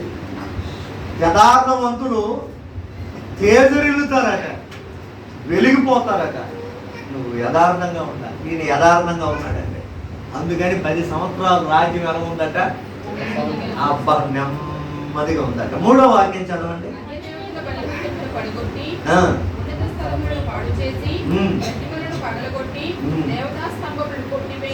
చూసారా? నెక్స్ట్ ఈయనలో ఉన్న లక్షణం ఏంటంటే అన్య దేవత బలిపీఠాలను పడగొట్టేశాడు. అవి అవసరం లేదు ఆ బలిపీఠాలు.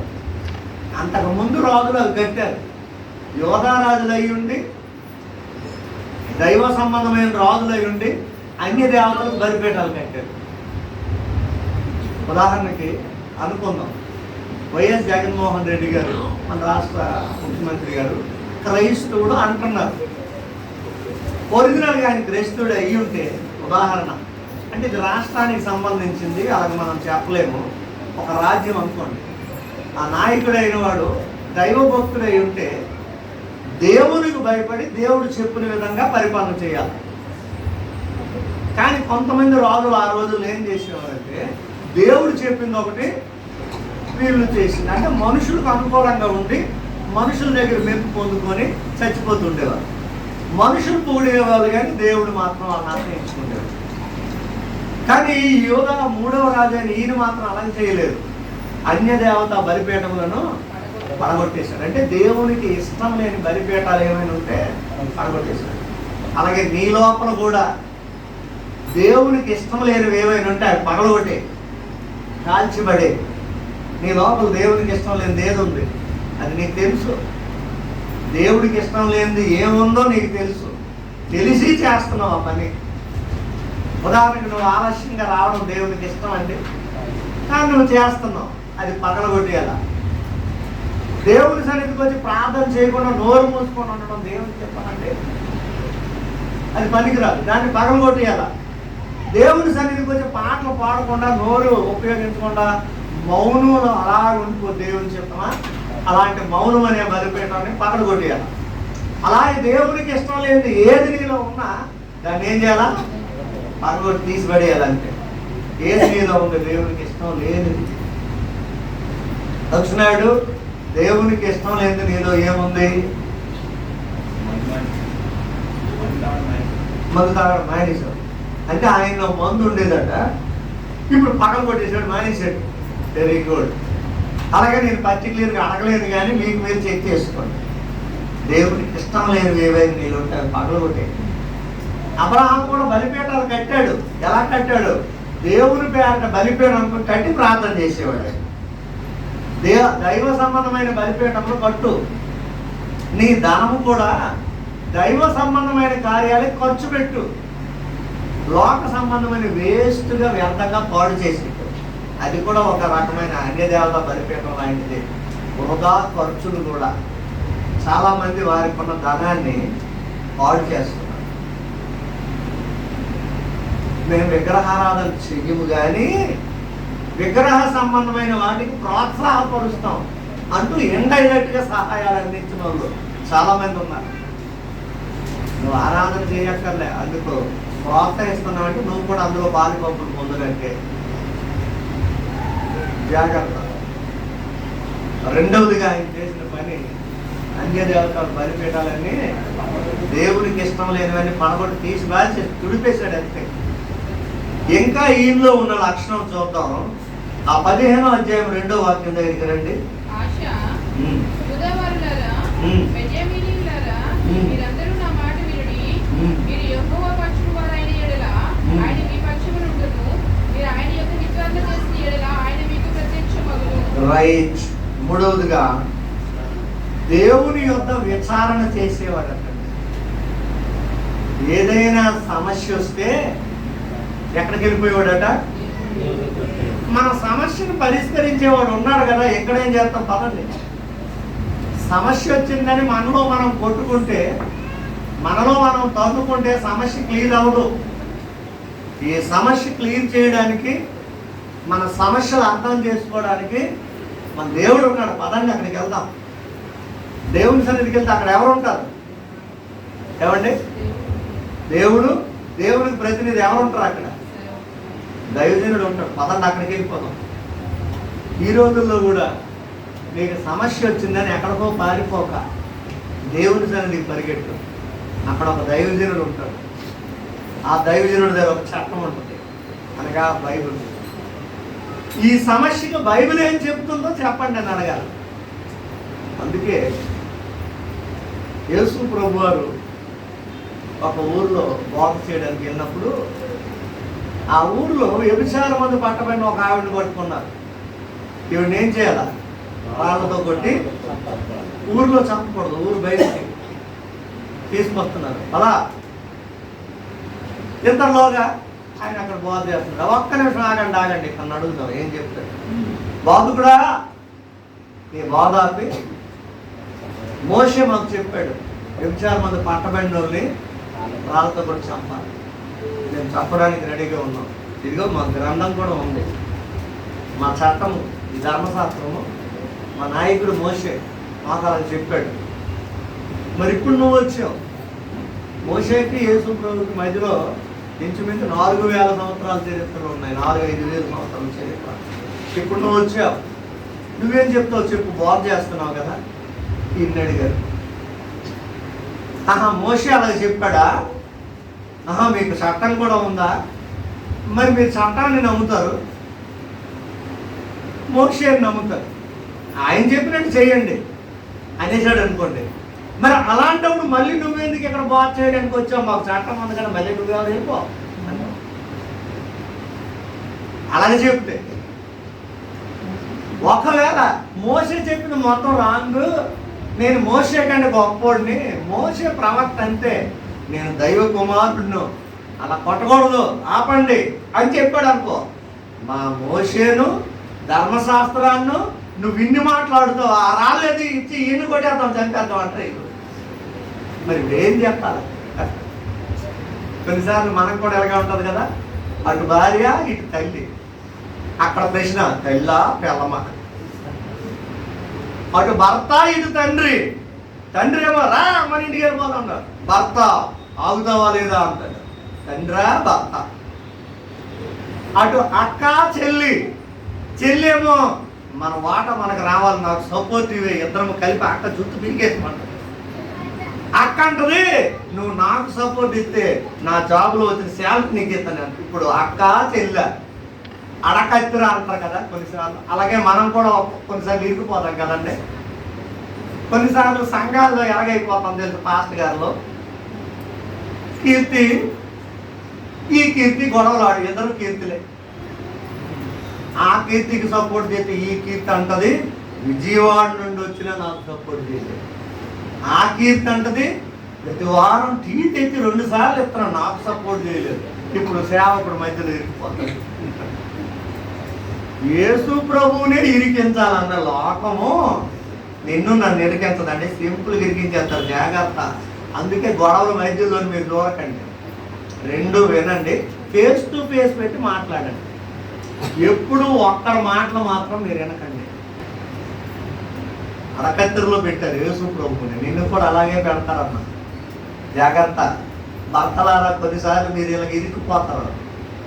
చిల్లా పెళ్ళమా ఇరికిపోతారు, అన్నయ్య భర్త నేను ఇరికిపోతారు. జాగ్రత్త. అప్పుడు యేసు ప్రభువు అన్నారు, ఓహో మోషే అలా చెప్పాడు కదా కొట్టి చంపమని. Very good. నేనేమో కొట్టి చంపకూడదనే బాగున్నాను. Very good. ఈ 2 వద్దు, కానీ మీలో పాపం ఎవరికి లేదు వాళ్ళ ముందు కొట్టి చంపేయండి అన్నాడు. హల్లెలూయా. ఆయన మహాజ్ఞాని. సముద్రం అంత జ్ఞానం ఆయింది, అందులో దోషుడు అంత జ్ఞానం మంది. కొందరు ఏమనుకుంటారంటే దోషితో నీళ్ళు తీసి ఇదిగో సముద్రం అంటారు. అర్థమైందా? ఇప్పుడు ఆయన్ని కన్ఫ్యూజ్ చేయాలనుకున్నారు. ఇప్పుడు వీళ్ళు అడకత్తిరిలో పడ్డారు. మీలో పాపము లేనివాడు కొట్టండి అన్నాడు. ఇప్పుడు ఆలోచన చేస్తున్నారు. అందరూ అనుకుంటున్నారు సంఘ పెద్ద కదా, మన ఊరు పెద్ద, వీడి బహుశా పాపం ఉండదు, ఆడు కొడతాడేమని చూసి ఆడు కింద రాయి పెట్టి పారిపోతున్నాడు. ఆడు ఎందుకు ఇంకా వాడు ఆలస్యంగా అక్కడ చేస్తే యేసు ప్రభు ఆడి పేరు ఉదాహరణకి పీటర్ అని రాసి చిన్న డ్యాష్ ఇచ్చి ఎప్పుడు ఎక్కడ ఏమేం చేసాడో డీటెయిల్స్ రాసేస్తున్నాడు. ఈయన అమ్మ బాబు నేను ఎక్కడ ఉన్నానంటే మొత్తం నా బ్రతికే బయట పెట్టేస్తాడని ఆయన రాయి కింద పెట్టి. మరి ఆయన వెళ్ళిపోతే ఇంకా ఆయన రెసిస్టెంట్లు ఉంటారా? వాళ్ళు వెళ్ళిపోతారు. మరి వీళ్ళందరూ వెళ్ళిపోతే ఊరు ఇంకేం కొడతారు? రాళ్ళు అక్కడే పడేసి వెళ్ళిపోతారు. ఇప్పుడు ఏం మిగిలింది? ఏం మిగిలింది అక్కడ? రాళ్ళ కుప్ప. ఇంకెవరు? పాపం చేసిన స్త్రీ.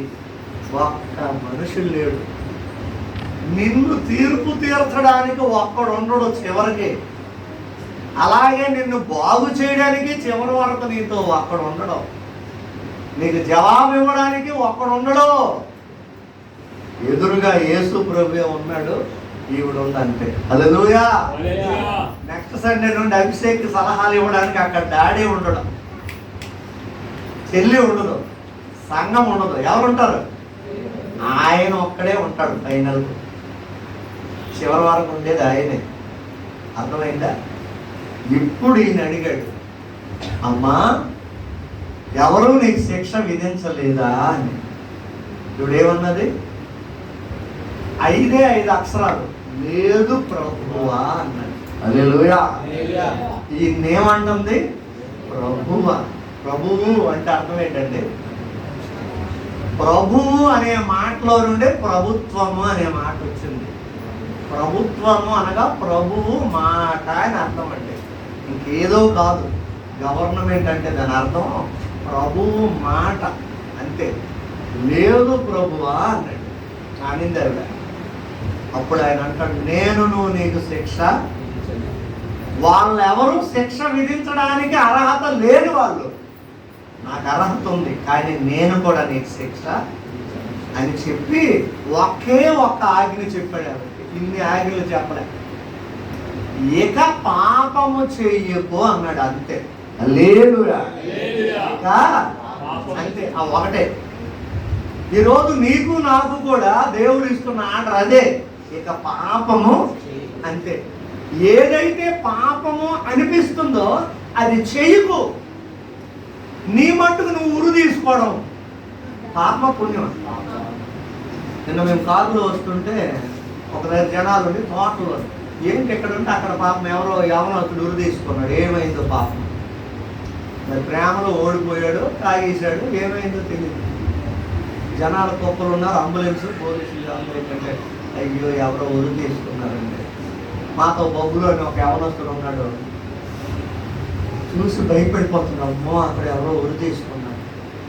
ఎవరు చంపారు? పాపము. మీలో ఎవరికైనా చచ్చిపోవాలనిపిస్తుందంటే నీలో పాపం ఏలుబడి చేస్తుందని అర్థం. ధైర్యంగా ఇలా కూర్చొని పైకి చెప్పండి, పాస్టర్ గారు నాకు చచ్చిపోవాలని ఉందండి అన్నది ఎవరికి లేదండి? లేదా? అబ్బా నాకు బ్రతకాలని ఉందని వాళ్ళు 2 చేతులు పైకెత్తి స్తోత్రాలు చేయాలండి. అంత ఇష్టమమ్మా బ్రతకాలని. ఒక 500 సంవత్సరాలు బతుకుతారా? ఒక 500 సంవత్సరాలు. పాపము వలన వచ్చి జీతమే మరణం. మరణం ఊరికే రాదు, పాపమును బట్టి వస్తుంది మరణం. నువ్వు ఉరి తీసుకుంటున్నావు అంటే నీలో పాపం ఉంది, అదే నిన్ను ఊరిలోకి తీసుకెళ్ళింది. అది రకరకాలైన పాపం అవచ్చు. కనుక లేదు ప్రభు అంటే నేను నీకు శిక్ష ఇక వెళ్ళిపోమ్మా, సమాధానంగా వెళ్ళు, ఇక పాపం చేయి. ఆ రోజు నుండి ఆయనకి ఏమొచ్చిందట? నెమ్మది. హల్లెలూయా. నువ్వు ఏ రోజు పాపం చేయడం మానేస్తావో ఆ రోజు నుండి నీకు నెమ్మది కలుగుతుంది. పాపము చెయ్యవు అంటే దాని స్థానంలోనికి ఏమొస్తావు తెలుసా? ప్రార్థన చేస్తావు. హల్లెలూయా. అంతవరకు ఆమె జీవితంలో ప్రార్థన ఎరగదండి, అందుకే పాపం చేస్తుంది. ఇక ఆ రోజు నుండి ప్రభు తనను బ్రతికించాడు కనుక ప్రార్థన చేయడం మొదలెట్టింది, ఇక పాపం చేయడం మానేసింది. అందుకే ప్రార్థన చేయాలి. ఇక్కడ ఆశ కూడా రండి, మనకు సమస్య వచ్చింది, విచారణ చేద్దాం అంటే ప్రార్థన చేద్దాం, రండి దేవుడి సన్నిధిలో కూర్చుందామని దేవుడి సన్నిధిలో విచారించువాడు. నువ్వు కూడా నెమ్మదిగా సుఖంగా బ్రతకాలంటే మొదటి లక్షణం ఏంటంటే దేవుడికి అనుకూలంగా ఉండాలి, దేవుడి దగ్గర ఎలా ఉండాలి? యథార్థంగా ఉండాలి. మూడవదిగా దేవుని యొద్ద, మూడవదిగా అన్ని దేవతల విగ్రహాలను పడగొట్టాలి. నాలుగవదిగా దేవుని యొద్ద విచారణ. అందుకే ఏ సమస్య వచ్చినా ఇక్కడికి వచ్చేయండి, సంఘంలో చెప్పేయండి, నాకు సమస్య వచ్చింది, రేపు అందరం కూడా ప్రార్థన చేద్దాం ఏంటంటే కార్యాలు జరిగిపోతాయి.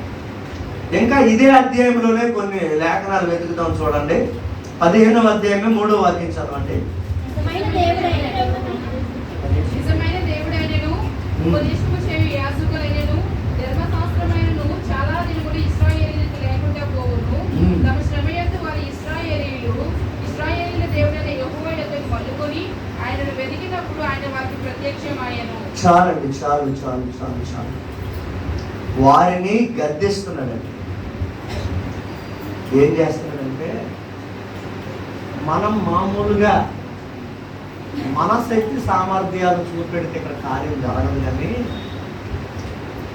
అక్కడ చాలా వాక్యాలు అంటే ఆ భాగం అంతా చదివితే ఒకసారి వీరి మీదకి 10 లక్షల సైన్యం యుద్ధానికి వచ్చారు. ఈయన దగ్గర ఉన్న సైన్యం 5,80,000. 10 లక్షలు ఎక్కడ, 5,80,000. ఒక్కొక్క సైనికులు 2 చేతులు పట్టుకుని కోసేస్తారు పేక. అప్పుడు వాళ్ళతో చెప్తాడు, మనకైతే శక్తి చాలదు, బలం చాలదు, మనం దేవుని మీద ఆధారపడమని వాళ్ళని పూర్తిగా గద్దించి బుద్ధి చెప్పి వాళ్ళని తిడతాడనమాట. ఆ లక్షణం కూడా ఉండాలట మనలో. నువ్వు నెమ్మదిగా ఉండాలంటే నీ మట్టుకు నువ్వే కాదు, నీ ఎదుటి వారిని కూడా ఏం చేయాలటండి? గద్దించాలట, బుద్ధి చెప్పాలట, హెచ్చరించాలట. ఆ తర్వాత వీళ్ళందరూ కూడి దేవుని సన్నిధిలో విజ్ఞాపన కూర్చుంటే ఆ 10 లక్షల సైన్యంతో దేవుడే యుద్ధం చేసి వారిని ఓడించేస్తే వాళ్ళు పారిపోయారు. హల్లెలూయా. అలాంటి అనుభవంలో నుండి మనం రావాలని ఈయన అనుభవాన్ని బట్టి మనం చేర్చుకోవచ్చండి. ఎందుకంటే మనం దేవుని పక్షాన, దేవుడు మన పక్షాన ఉన్నాడని నమ్మాలి. అదే అధ్యాయంలో చూడండి 12వ వాక్యం చదవండి. 10 పూర్ణ ఆత్మతోను తమ పితరుల దేవుడైన యెహోవా యొద్ద తమ విచారణ చేయదమనియు పితరులేమి పెద్దలులేమి పురుషులే గాని స్త్రీలే గాని ఇశ్రాయేలీల దేవుడైన యెహోవా యొద్ద విచారణ చేయని వారికి అందరికీ మరణం విధించదమనియు నిష్కర్ష అమ్మో, ఎంత పనిష్మెంట్ ఇచ్చాడు తెలుసా? ఏయ్, చిన్నపిల్లలైన పెద్దోళ్ళైన పురుషులైన స్త్రీలైన మనందరం ఎక్కడికి రావాలి? యెహోవా యొక్క విచారణ చేయాలంటే ఎవరైనా దేవుని దగ్గరికి వచ్చి విచారణకి చేయకపోతే వాళ్ళకి పనిష్మెంట్ ఏంటట? రాజుగారు అలాంటి ఆర్డర్ ఇస్తే ఎలా ఉంటుంది పరిస్థితి? దేవుని సన్నిధికి రాని వాళ్ళకి పీకలు రోజేస్తానని ఆర్డర్ గవర్నమెంట్ ఇస్తే ఏం చేస్తారు? ఖచ్చితంగా అందరూ అలాగే హెచ్చరించాడట. నువ్వు యథార్థవంతురాలు యథార్థపరుడు అయితే హెచ్చరించే లక్షణం కూడా నీలో ఉండాలి. ఒట్టి ప్రేమే కుదరదు. కొంతమంది ప్రేమ ఎన్ని తప్పులు చేసిన ప్రేమ, కొడుకు తాగుతున్న ప్రేమ, జోదమాడుతున్న ప్రేమ, కూతురు వ్యభిచారైపోతున్న ప్రేమ, లోకంలో చెడిపోతున్న ప్రేమ. నేను ఈ వారం చర్చికి రాను తలనొప్పుతుందంటే సరే నమ్మ కొడుకుకోవచ్చు. అది కాదు, తప్పు చేస్తున్నప్పుడు గర్జించాలి. ఆ లక్షణం కూడా ఉంటేనే నీలో నెమ్మది ఉంటుంది. లేదు వాళ్ళ పాపాన్ని నువ్వు ప్రోత్సాహపరిచావు అంటే నువ్వు కూడా ఏకీభవించినట్టు, నువ్వు కూడా పాపుల లిస్టులో వస్తావు. నీ జీవితంలో నెమ్మది ఉండదు. అదే విషయం. ఇంకా అదే అధ్యాయంలోనే చూద్దాం. 17వ వాక్యం చదవండి.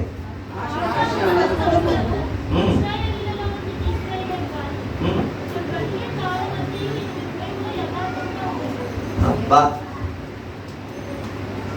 బ్రతుకు కాలమంతా ఎలా బ్రతికాడటంటే, అమ్మ బాబోయ్, ఇది మనకు సాధ్యమా? ఏదో ఆదివారం ఒక్కరోజు తెల్ల బట్టలు వేసాం కాబట్టి యథార్థంగా ఓకే, తెల్ల బట్టలు వేసాం కాబట్టి హోటల్కి వెళ్తే ఏది పడిపోకుండా అంటించుకోకుండా ఓకే. అదే రంగురంగుల బట్టలు అయితే పర్లేదు శాంపర్ నా తల మీద పోయి. ఇతడు బ్రతుకు కాలమంతా యథార్థంగా బ్రతికాడట. ఈయన పరిపాలన ఎంతకాలం పరిపాలించాడో తెలుసండి? 41 సంవత్సరాలు పరిపాలన చేశాడు. 41 సంవత్సరాల పరిపాలనలో ఎప్పుడు కూడా యుద్ధం చేయలేదు. హల్లెలూయా. ఎంతవరకు ఒక భర్త భార్య మీద ఎంతకాలం పరిపాలన చేస్తున్నాం? లేదు, భర్త మీద భార్య ఎంతకాలం? ఒకవేళ 25 సంవత్సరాలు నీకు పెళ్ళి అయింది అనుకో, 25కి ఒక 40 కలపండి, 65 సంవత్సరాలు యుద్ధాలు జరగకుండా ఉంటాయా? కురుక్షేత్రమైనా ఆగిపోద్దేమో కానీ ఇంకొక యుద్ధాలైనా ఆగిపోతాయి కానీ ఇంటిలో మాత్రం రోజు యుద్ధాలే. నీతిమంతుల గుడారములలో రక్షణ గురించిన ఉత్సాహ సునాదం వినబడను అని ఉంది. కానీ ఈనాడు మన గుడారాల్లో ఏం వినబడతాను?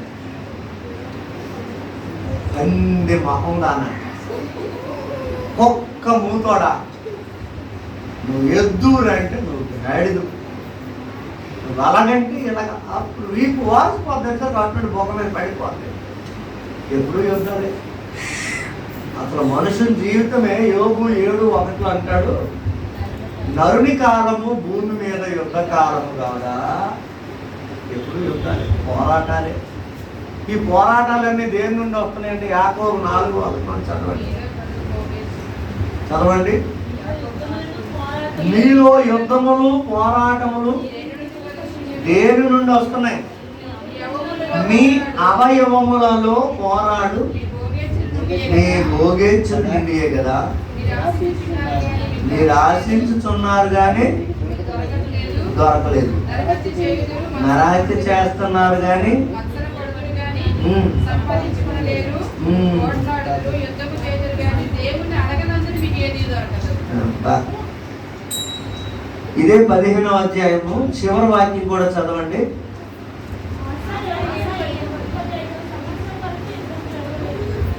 ఈయన ఏరుబడిలో ఎంతవరకు యుద్ధం జరగలేదటండి?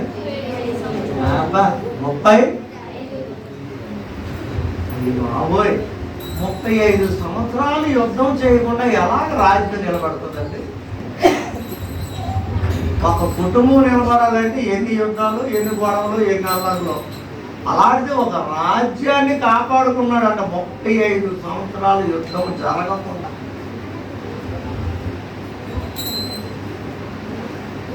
ఎందుకు ఆ రాజ్యం అంత నెమ్మదిగా ఉన్నదంటే ఈ లక్షణాలను బట్టి. ఎన్ని చెప్పానండి? ఒకటి ఏంటి? ఆయనలో ఉన్న లక్షణం ఏంటి? దేవునికి అనుకూలం. నువ్వు ఎవరికి అనుకూలంగా ఉన్నావు?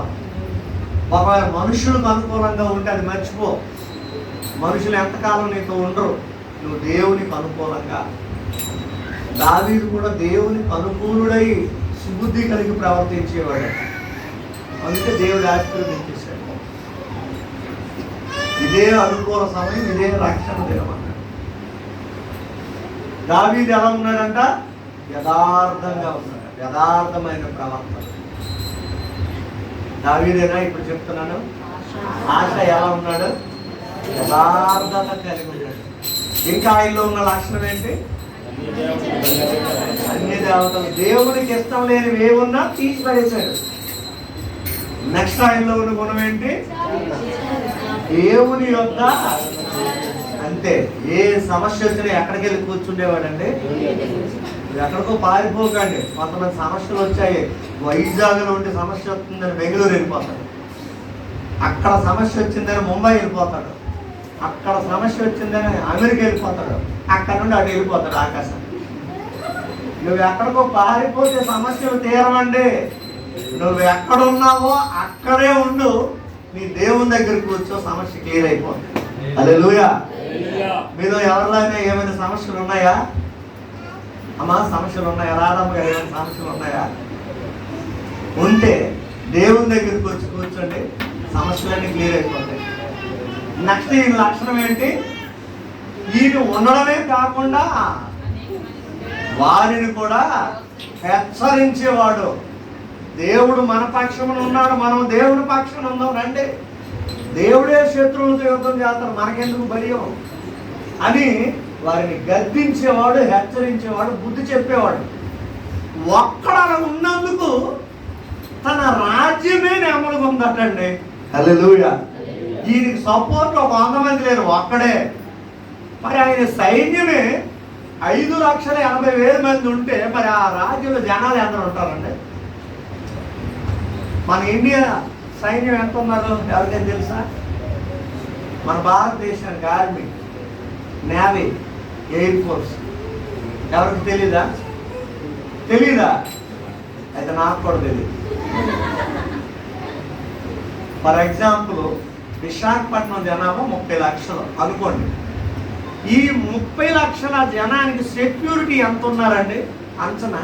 పోలీసు వాళ్ళు, నేవీ వాళ్ళు, మిలిటరీ వాళ్ళు మనకి కాపాడడానికి ఎంతమంది ఉండొచ్చు? బహుశా 1,00,000 మంది ఉంటారా? అంతమంది ఏది కనపడలేదే. 10,000 మంది. అయితే 30 లక్షల మంది సైన్యం ఉన్న దగ్గర జనాలు అదే 10,000 మంది సైన్యం ఉన్న దగ్గర 30 లక్షల మంది ఉన్నాం.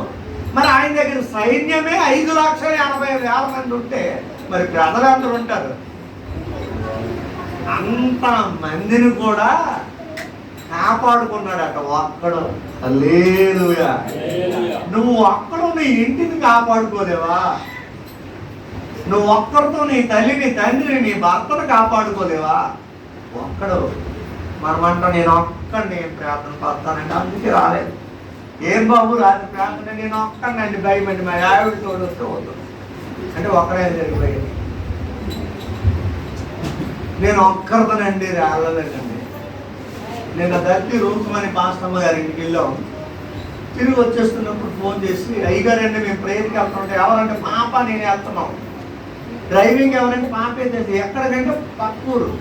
ఎన్ని గంటలకు ప్రేయర్ అంటే 6 నుండి 9. మరి మీరు ఎన్ని గంటలకు? 10. అడవుల్లాగా ఉంటుంది అక్కడ దత్తు నుండి విజయనగరం. అదేంటి ఆ టైం అప్పుడు మరి మీకు తోడు ఎవరంటే ఎవరు లేదు, మా ఇద్దరమే, ఆడవాళ్ళు 2. భయం ఏంటంటే లేదండి మేము దేవుడి పనికి వెళ్తున్నాం కదా అంటే మాకు 10 మంది. మేమైతే మగవారు మీ 2 వెళ్ళము, మీరు ఆడవాళ్ళు వెళ్ళొచ్చు. వాళ్ళ పాప డ్రైవింగ్ చేసి వెనకాల ఆవిడ కూర్చుంటుందంటే ఆరాధన చూసుకుంటాం. వాళ్ళ ఆయన గారేమో ప్రస్తుతానికి జనాలు రోగాలు ఎక్కువ ఉన్నకంట దశలో క్లినిక్ పెట్టుకున్నారు కదా, ఆయన మందులు ఇవ్వడం బాటిల్ ఈ డ్యూటీలో ఉన్నారట ఆయన. అంటే యేసయ్య సేవలో ఉండి ఎంత ధైర్యం వస్తుందో చూడండి. అడవులు వెళ్ళి సేవ చేసుకుని వచ్చేస్తారు 2 ఆడవాళ్ళు. మనకి ఏమీ ప్రార్థన కలగలేదంటే మా ఈదులో స్తంభం లైట్ ఎరగలేదండి. ఈది స్తంభం లైట్ ఎరగలేదంట వాటిలో చర్చికి రాలేదు. కొండ మూడు నుండి దిగితే బురద అయిపోతుందండి రోడ్డు. అబ్బో, కోరమండలు దాటి అవతల ఆటోలే దొరకవండి. మరి సీతంపేట నుండి ఇప్పుడు బస్సులు తిరుగుతాయన్నా? జనాల మధ్యలో ఉండి భయము, అరణ్యంలో ఉన్నట్టు. ఆ చివర విజయనగరం వరకు వెళ్ళిపోయినా టౌనే, ఇటు అనకాపల్లి వరకు వెళ్ళినా టౌనే. మనుషులు లైట్లు ఎంతమంది జనాల్లో ఉండి కూడా భయపడుతున్నాం మనం. ఏంటి చూడండి, ఒక్కడు సరిగ్గా నిలబడితే తన రాజ్యాన్ని కాపాడుకున్నాడండి 35 సంవత్సరాలు. ఒక్క యుద్ధము జరగకుండా సమస్య వచ్చేసరికి రండి దేవుడి దగ్గరికి కూర్చుని పోతాం. అంత గొప్పది కదా. కాబట్టి మన జీవితంలో కూడా మనము నెమ్మదిగా ఉండాలి. మనం ఎక్కడున్నా నెమ్మదిగా ఉండాలి, సుఖంగా ఉండాలంటే ఈయన చేయవలసిన పనులు మనం కూడా ఒకటే ప్రార్థన చేయాలి. పౌలు గారు రెండవది ఈ లక్షణాలన్నీ కూడా మన జీవితంలో ఆయనకు అనుకూలంగా ఉండడం, యథార్థంగా ఉండడం, ఆయన సన్నిధిలో కూర్చోవడం, ఆయన మీద ఆడుకోవడం, ఈ లక్షణాలు కూడా కలిగి ఎవరైతే బ్రతుకుతారో ఖచ్చితంగా వాళ్ళ జీవితంలో వాళ్ళకి నెమ్మది ఉంటుంది, సుఖం ఉంటుంది, సమాధానం ఉంటుంది. మన దేవుడు అదే ఇస్తాడని కీర్తనలో చివరి చెప్పాడు. మళ్ళీ చెప్పండి, ఆ కీర్తన చివరి మాట్లాడండి, ప్రార్థన చేస్తాం. యెహోవా తన ప్రజలకు బలము, ఇంకా సమాధానము, ఆశీర్వాదం, అవన్నీ రాజు పొందుకున్నాడు, రాజ్యమంతా పొందుకున్నాడు. మరి మనం కూడా పొందుకోవాలంటే ఈ అధ్యాయాలు ఇంటికి వెళ్ళి మరలా చదవండి. నువ్వు కూడా ఆ విధంగా పొందుకొని నీ జీవితం అంతా క్షేమంగా ఉంటా. ఇటువంటి కృప దేవుడు మనందరికీ దయచేయుగా. సంతృప్తి లేని నా జీవితములో సమృద్ధినిచ్చి ఘనపరచినావు. సంతృప్తి లేని నా జీవితములో సమృద్ధినిచ్చి ఘనపరచినావు. నా మురికి జీవితాన్ని ముత్యముగా మార్చి, నా మురికి జీవితాన్ని ముత్యముగా మార్చి, చిరునవ్వుతో నింపిన యేసయ్యా, చిరునవ్వుతో నింపిన యేసయ్యా. ఆరాధన ఆరాధన ఆరాధన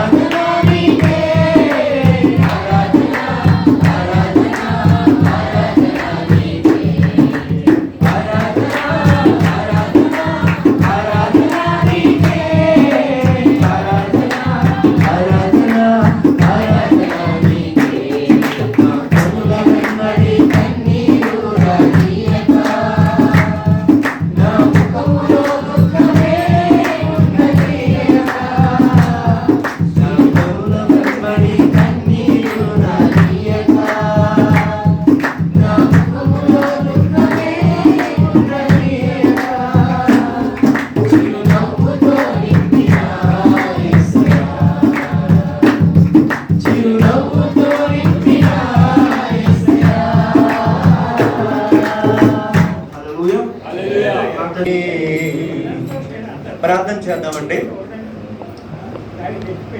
ఇద్దరు కొరకు ప్రార్థన చేద్దాం. ఇద్దరు అన్నదమ్ములకు దేవుడు వివాహాలు జరిగించాడు, ఇద్దరిద్దరు పిల్లల్ని ఇచ్చాడు, 2 డ్యూటీలు ఇచ్చాడు, 2 బళ్ళు ఇచ్చాడు. ఇన్ని ఇచ్చిన దేవుని కృతజ్ఞతగా వీరి సాక్ష్యం చెప్పాలి. చెప్తారు అన్నమాట. ఆయన గడ్డం ఎక్కువైపోయింది చెప్పలేడట, ఈయన తీసేసాడని చెప్పలేడు. మీ ఇద్దరిలో సరే ప్రార్థన చేసేద్దాం. పరిశుద్ధుడైన తండ్రి, మీకు వందనాలు. ఇదిగో నీ ముందు తల వంచి మోషే అహరోనులు, వారి భార్యలు, వారి కుమారులు కుమార్తె ఇదిగో నీ సన్నిధిలో ఉన్నారు నాయన. తల్లి ఆవేదన మీరు చూశారు. ఇహలోక సంబంధమైన తండ్రులే ఇంత బాధపడిపోయే. సృష్టికర్త అయిన దేవుడు మా అందరి కొరకు ఈ విధంగానే బాధపడతాం. కనుక మీకు లోబడి మేము బ్రతుకున్నట్టు సహాయం చేయండి. సంఘమంతా యేసు నామములో వీరిని ఆశీర్వదిస్తున్నాం, వీరిని దీవిస్తున్నాం. వీరు ఇంకనూ వయస్సులోను జ్ఞానములోను దేవుని దయ మనుషుల దయలోను అభివృద్ధి పొందుదురు గాక. మీరే కార్యాలు జరిగించండి, వారి పట్ల అద్భుతాలు జరిగించండి. ఇదిగో కూడి వచ్చిన సంఘం అంతటిని దీవించండి. చిన్నపిల్లలు మొదలుకొని వృద్ధుల వరకు అందరి మీదకి నీ ఆశీర్వాదం పంపండి. ఇదిగో రేణుక మౌనికాను మా మధ్యలోకి మీరు నడిపించినందుకు కృతజ్ఞతలు చెల్లిస్తున్నాం. యూత్ మీటింగ్లో మీరు ఉండండి. అలాగే సాయంకాలం మరలా మేమందరం కలిసి నీ సన్నిధిలో నీ వాక్యం ధ్యానం చేయడానికి మీ కొరకు దయచేసి మీరే మహిమ పొందండి. ఈ వారం జరగబో కార్యక్రమాలన్నింటిలో ఉండండి. ఇదిగో మంగళవారం నీ దాసులను పార్వతీపురం ప్రాంతంలో వాడబడినట్లు సహాయం చేయండి. ఇదిగో గురువారం మా ప్రయాణంలో తోడని నడిపించండి. శుక్రవారం అక్కడికి చేరుకొని నీ కుమారుని చేర్పించి మరలా శనివారం తిరుగు ప్రయాణంలో సహాయం చేయండి. కావలసినవన్నీ మీరు ఇవ్వండి. మీరు ఇవ్వకపోతే మీరు ఎవరిస్తారు ఆయన? మీరే మా దిక్కు, మా ఆధారం మీరే. సహాయం చేయండి. అభిషేకంలో ఉన్న ఆత్మ సంఘం అంతట్లో పనిచేసేటట్లు సహాయం చేయండి. మీ కుమార్తె సంకీర్తన 7 ఆత్మ చేత అభిషేకించు. మీరే మహిమ. బాజువాకు నుండి వాళ్ళు కొట్టి వచ్చిన వీళ్ళందరినీ దీవించు. దూర ప్రాంతాల నుండి వచ్చిన వారందరి మీదకి నీ ఆశీర్వాదం పంపండి. ఈరోజు ఉదయకాలం ఎవరైనా ఆబ్సెంట్ అయినట్లయితే సాయంకాలం కూడుకులో చేరి నేను స్తుతించే భాగ్యం దయచేసి. ఇదిగో సేవకుని కుటుంబానికి, ఇదిగో సేవకుని వచ్చిన సేవకుని పిల్లలిద్దరికి ఈ మధ్యాహ్నం మరి విందు ఏర్పాటు చేసిన అహరోను వారి కుటుంబానికి కూడా ఆశీర్వదించి మీ దీవెనలతో నింపమని మీ కొరకు వారిని సాక్షులుగా వాడుకున్నాను. క్రీస్తు యేసు పరిశుద్ధ నామములో ఈ ప్రార్థన మీకు అప్పగిస్తున్నాము తండ్రి. పరలోకమందున్న మా తండ్రి, నీ నామం పరిశుద్ధపరచబడుగాక, నీ రాజ్యం వచ్చునుగాక, నీ చిత్తం పరలోకమందు నెరవేరినట్టు భూమి యందు నెరవేరునుగాక. మా అనుదిన ఆహారం నేడు మాకు దయచేయి. మా రుణస్తులు మేము క్షమించిన ప్రకారం మనం క్షమించు. శోధనలోనికి దాటి దుష్టుడు తప్పించు. ఎందుకంటే రాజ్యం బాధము మహిమై నిరంతరము నీవే ఉన్నావు తండ్రి. తండ్రి అయిన దేవుని ప్రేమ, కుమారుడైన యేసు క్రీస్తు కృప, పరిశుద్ధాత్మ అన్యోన్య సహవాసం సన్నిధి కూడి ఉన్న మనకు సర్వలోక పరిశుద్ధులకు ఈ దినం నూతన దయా కిరీటం పొందిన అహరోను మోషేలకును నూతనంగా ఈరోజు వచ్చిన రేణుక మౌనిక వారి కుటుంబ సభ్యులందరికీ సదాకాలము తోడై ఉండి నడిపించునుగాక. యేసు రక్తమే చేయి, ప్రభు యేసు రక్తమే చేయి, ప్రభు యేసు నామమున సంపూర్ణ విజయం కలుగునుగాక.